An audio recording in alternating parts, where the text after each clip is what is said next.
యేసుక్రీస్తు ప్రభువారు దేవుళ్ళకి దేవుడా లేక దేవుళ్ళలో ఒక దేవుడా అనే సత్యాన్ని మరియు యేసుక్రీస్తు దేవుడు అనే వాస్తవాన్ని ప్రవచితమైతే ఈ వీడియోలో మనం చూస్తాం. యేసుక్రీస్తు ప్రభు దేవుడు మాత్రమే కాదు, ఆయన దేవుళ్ళకి దేవుడు అనే విషయాన్ని మనం చూస్తాం. యెహోషువ గ్రంథము 22వ అధ్యాయం 22వ వచనం చూసినట్లయితే దేవుళ్ళలో యెహోవా దేవుడు, దేవుళ్ళలో యెహోవాయే దేవుడు. ఇక్కడ యెహోవా అన్న యేసుక్రీస్తు అన్న ఒకటే. ఎందుకనగా దేవుడు త్రిత్వమై ఉన్నాడు. త్రిత్వమైన దేవుని గురించి నేను ఇంతకుముందు వీడియోలో మాట్లాడడం జరిగింది. త్రిత్వమైన దేవుని గురించి మీరు తెలుసుకోవాలనుకుంటే దీనికంటే ముందు చేసిన వీడియోను చూడండి. యేసుక్రీస్తు ప్రభువారు దేవుడా ప్రవక్తన అనే వీడియోలో నేను చెప్పడం జరిగింది. అలాగే దానియేలు గ్రంథము 2వ అధ్యాయం 47వ వచనంలో కూడా ప్రపంచాన్ని ఏలిన శాసించిన కల్దీయ సామ్రాజ్యానికి రాజైనటువంటి నెబుకద్నెజరు యేసుక్రీస్తు ప్రభువారు గురించి చెప్పిన మాట, నీ దేవుడు దేవతలకు దేవుడును రాజులకు ప్రభునై మర్మములను బయలుపరచువాడనున్నాడని దానియేలుకు ప్రత్యుత్తరం ఇచ్చాను. అలాగే మరొక చోట చూసినట్లయితే కీర్తనల గ్రంథము 95వ కీర్తన 3వ వచనంలో యెహోవా మహాదేవుడు దేవతలందరికీ పైన మహాత్మ్యము గల మహారాజు అనే మాట చూస్తాం. ఇదే మాటను మనం ఇంగ్లీష్లో చదివినట్లయితే for the lord is a great god and a great king above all gods. దీని తెలుగులో తర్జుమా చేస్తే యెహోవా మహాదేవుడు దేవుళ్ళందరికీ పైన మహాత్మ్యము గల మహారాజు అనే మాటను మనం చూస్తాం. అదేవిధంగా నిర్గమకాండం 18వ అధ్యాయం 11వ వచనం చూసినట్లయితే ఐగుప్తీయులు గర్వించి ఇశ్రాయేలుల మీద చేసిన దౌర్జన్యను బట్టి ఆయన చేసిన దాన్ని చూసి యెహోవా సమస్త దేవతల కంటే గొప్పవాడని మోషే మామైన ఇత్రో ఇశ్రాయేలు నిమిత్తమై దేవుడు ఐగుప్తీయులకు చేసిన దాన్ని చూసి చెప్పిన మాట. ఇదే వచనాన్ని మనం ఇంగ్లీష్లో చూసినట్లయితే now I know that the lord is greater than all gods. దీన్ని మనం తెలుగులో చదివినట్లయితే యెహోవా సమస్త దేవుళ్ళ కంటే గొప్పవాడు అని మనం తెలుగులోనికి అర్థం చేసుకోవాలి.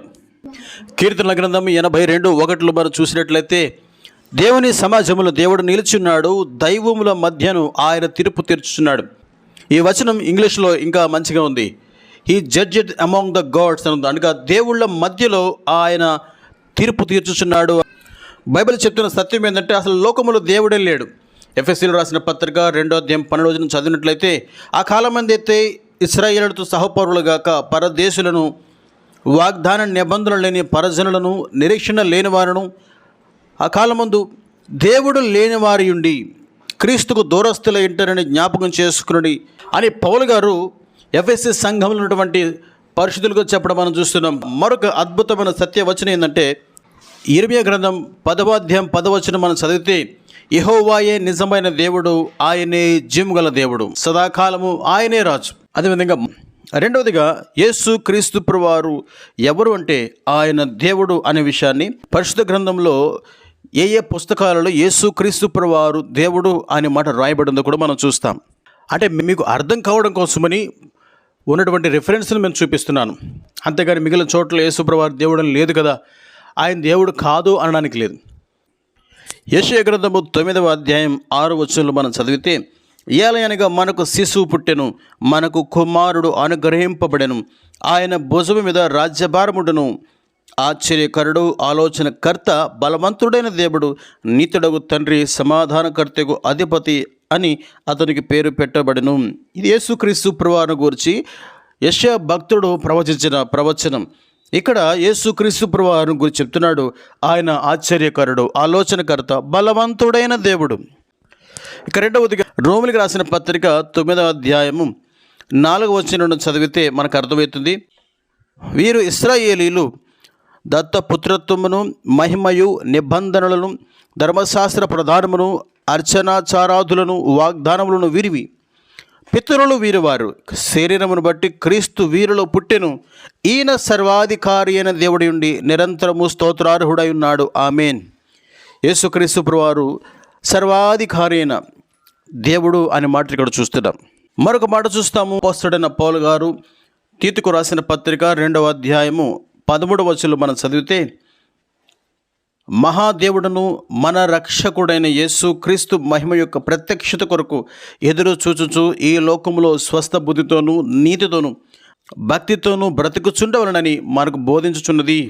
యేసుక్రీస్తు ప్రభువును గురించి ఇక్కడ రాయబడిన మాట ఆయన మహాదేవుడు, మన రక్షకుడు.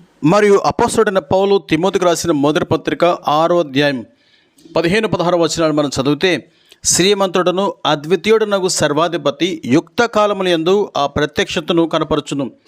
ఆ సర్వాధిపతి రాజులకు రాజును, ప్రభులకు ప్రభుని ఉన్నాడు. సమీపింపరాని తేజస్సులో ఆయన మాత్రమే వసించుచు అమరత్వం గలవాడి ఉన్నాడు.